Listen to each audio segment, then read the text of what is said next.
Hello and welcome to Kashmatics. This is part 2 in my series of lessons on Venn diagrams, and in this lesson I'll show you how to complete a Venn diagram and how to use a Venn diagram to answer probability questions.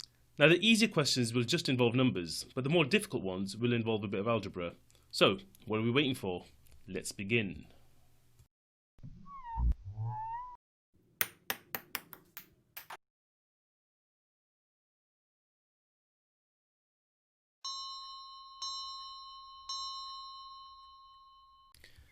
So this is our first example, and in this one I'm going to show you how to fill in the numbers in a Venn diagram, and I'm going to show you the common mistakes that people make when they're first filling it in. And once we've done that, what we'll do is we'll answer the probability questions which are given below. So let's take a look at this first question. It says in a group of 30 people, 19 people speak French, 15 people speak Spanish, and 9 people speak both. Now I'm just going to write down a common mistake that people make. So 19 people speak French, and you put 19 here. 15 people speak Spanish, and you might put 15 here, and then 9 people speak both. Now the problem here is, first of all, if I add all these up, I've got 19 plus 9, which is 28, plus 15 is more than 30, okay, and this is a group of 30 people, so it can't be right for that reason. Secondly, the question says 19 people speak French, and those 19 people have to be inside this circle here on the left, and we've got 28 people in that circle, and on the other circle we've got 24 people who speak Spanish. Okay, and it says only 15 people speak Spanish. So this 15 is wrong, this 19 is wrong. And what I tell my students is to go for the overlap first. Okay, the overlap is this bit in the middle. So that bit is right. There are 9 people who speak French and Spanish. So if there are 19 people who speak French, we've already got 9 of them here, which means there's another 10 that speak just French. We've got 15 people who speak Spanish. We've already counted for 9 of them, so there's another 6. And what I do then is I add up to see what I've got so far. So 9 plus 6 is 15, plus 10 is 25. Then there's another 5 people who don't speak either of those languages. So that's the correct way to fill in the Venn diagram. So let's go ahead and answer the probability questions. So the first one says, calculate the probability that a person selected at random can speak French. Okay, so we know that 19 people can speak French, so that would be 19 out of 30. Now Spanish, we know there's 15 people who speak Spanish, so that would be 15 out of 30, which is a half. Okay, French and Spanish, okay, so French and Spanish, so the people who speak both languages is 9 out of 30. So that's 9 out of 30. And I can simplify that to 3/10. French or Spanish, okay, now people struggle with the word or, okay, and the word and. If you think about or could be either of those. Okay, so for example, if I said put your hand up if you can speak French or Spanish, I'll give you a prize. All the people who speak French will put their hands up, and all the people who speak Spanish will put their hands up. But if I said you'll get a prize if you speak French and Spanish, only the ones who speak both languages, so these in the middle, will put their hands up. So the people who speak French or Spanish, so either of those languages, that is 25 out of 30, which is the same as 5/6. And the last one in this section, it says French but not Spanish. Okay, so all of these people here, these 19 people can speak French, but only 10 of them don't speak Spanish. Okay, so that would be 10 out of 30, which is 1/3. Now this next question is a conditional probability. It says a person is selected, given that he can speak French, what is the probability he can speak Spanish? So you're told this person can speak French. There's 19 people that speak French. So the probability will be out of 19. But the chance that that person speaks Spanish is 9 out of 19, because only 9 of those 19 people can speak Spanish. So be careful with conditional probability questions because they can catch you out. So here's a very similar question for you to try. Pause the video and give it a go, and I'll give you the answers in a little while. Right, so let's go through these answers then. Right, first of all, so we've got a group of 40 people, 25 play football, 18 play rugby, and 13 play both. Okay, so like I said before, go for the overlap first. So we know 13 play both of those sports. Right, so 18 play rugby. Okay, so that means there must be another 5. So now we've got 18 in the rugby circle. And we're told 25 play football. That means there must be another 12 over here. So now I've got 25 in the football circle, and altogether there's 40 people. So let's see what we've got here. We've got 13 plus 12, which is 25, plus 5 is 30, which means there's another 10 people over here. Okay, they don't play either of those sports. So let's go on to the probabilities now. It says calculate the probability that a person picked at random plays football and rugby. Okay, so they have to play both sports. So that's 13 out of 40. Plays football or rugby, so that's either of those sports. So it's all the people in the rugby circle as well as all the people in the football circle. So that is 30 out of 40, which is 3/4. Plays football but not rugby. Okay, play football but not rugby. So that's only these 12 people over here, because the others play rugby as well. So it's 12 out of 40, which is 3/10. Plays football or neither sport. So we've got to be careful here. So the person plays football or neither sport. So that's these 25 here and these 10 here. Okay, so that'd be 35 over 40, which if I divide by 5 it gives me 7/8. And the last one plays only one of these sports. So that's these 12 over here and these 5 over here, which makes 17. So that's 17 out of 40. And this next question here is a conditional probability question. It says a person is selected, given that he can play rugby.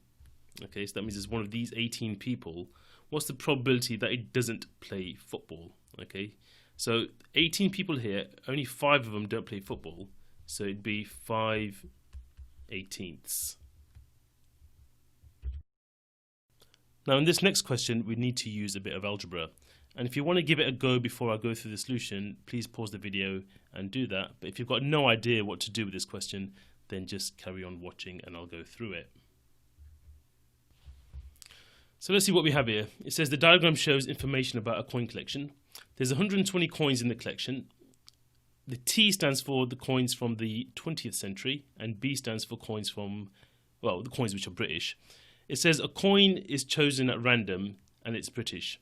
What's the probability that it's from the 20th century? Now we can't answer this until we know what the value of x is.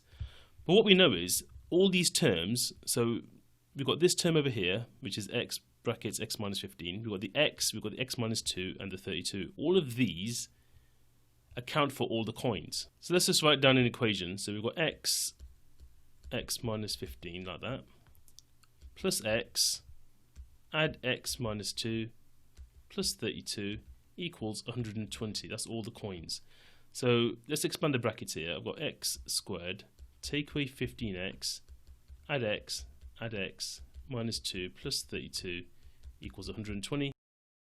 And what we can do now is simplify this equation by moving everything to the left hand side and collecting terms. So I get x squared minus 13x, and the numbers will give me minus 90 equals 0. This is a quadratic which I can factorize, so let's just give that a go.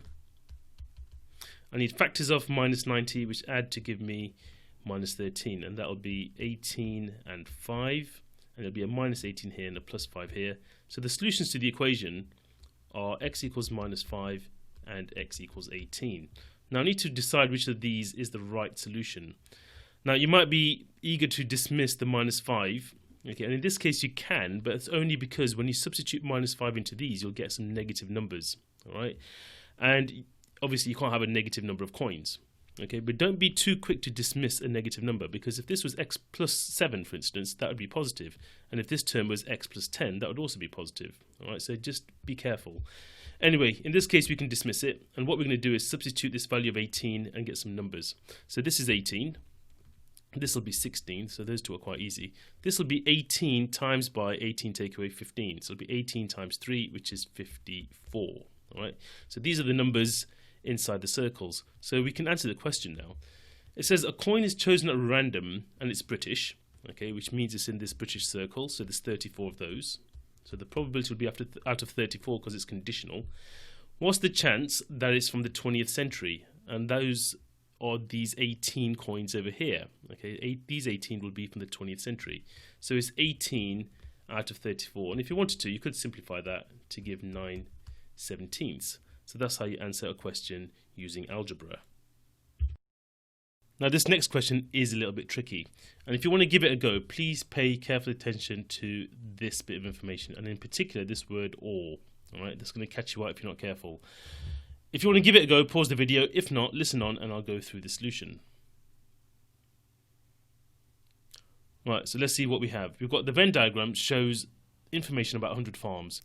So W, the farms in this circle are the ones which grow wheat, and B, the farms in this circle are the ones which grow barley, and anything outside of those circles don't grow either of those. Then it says 70 farms grow only wheat or only barley. Okay, so that means the farms which only grow one crop. Okay, and that would be this part of this circle and this part of this circle, and that's important to understand. All right, so it's talking about that, and those bits which I just shaded there are your 70 farms which only grow one crop. And it says 4/5 of those 70 only grow wheat. All right, so let's work that out first. So 4/5 of 70. Now 70 divided by 5 is 14. 14 times 4 is 56. Okay, so that's 56, and that means the others. So the others from these 70 grow only barley. Okay, so there's your 56 and there's your 14. Now we might be a bit stuck here. Well, how do we fill in this information and this information? Well, this is where we need to use algebra. So let's just put a little x here, and what we're going to say is 56 plus x.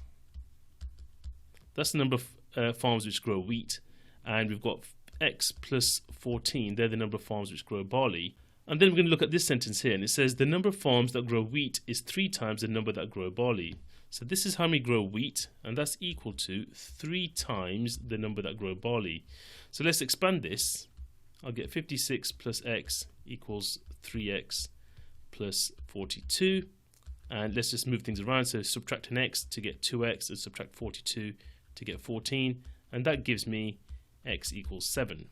So that means there's 7 farms which grow both crops. And if I add these together, that gives me 77, which means there's 23 farms which grow neither of those crops. Okay, and the whole point of the question was to complete the Venn diagram, and that's what we've managed to do. Now, this is another question in which we need to use a bit of algebra, and it is a little bit tricky, but if you want to challenge yourselves and give it a go, please pause the video and have a try. Otherwise, keep watching and I'll show you how it's done. So let's see what we have. It says this Venn diagram represents 295 students. The students in circle H are the ones which study history, and the ones in the other circle are the ones who study English. It says 1/2 of the students who study history also study English, and the number who study English is twice the number who take history. Find the value of x. Now at first it does seem quite daunting, but let's just see if we can break down the information and be logical about it. So let's look at this information first. It says 1/2 of the students who study history also study English. So that is our half, okay? These are the ones who study history but also study English, which means the other half is over here, so that must be an x. So look, the number of students who study history is 2x. The number of students who study English from that group is x. Okay, so 2x and x, that's half of that. Okay, half of 2x. Right, then we have this information here. It says the number who study English is twice the number who take history. Okay, so let's see how many students study history. It's 2x. And the number who study English has to be twice that. So we've already got x, which means we need another 3x. Okay, so we've got 4x that study English and 2x that study history, so we've satisfied this condition. And the rest is actually quite easy. All we need to do is solve a simple equation. So let's add up all of these. That gives me 5x plus the 125, and all of that has to equal 295, which means 5x is equal to 170, and then divide by 5 to get x equals 34. And that's that question done. So that's all I have for you as far as Venn diagrams are concerned. I hope to see you again in another tutorial, but for now, thank you for listening and goodbye.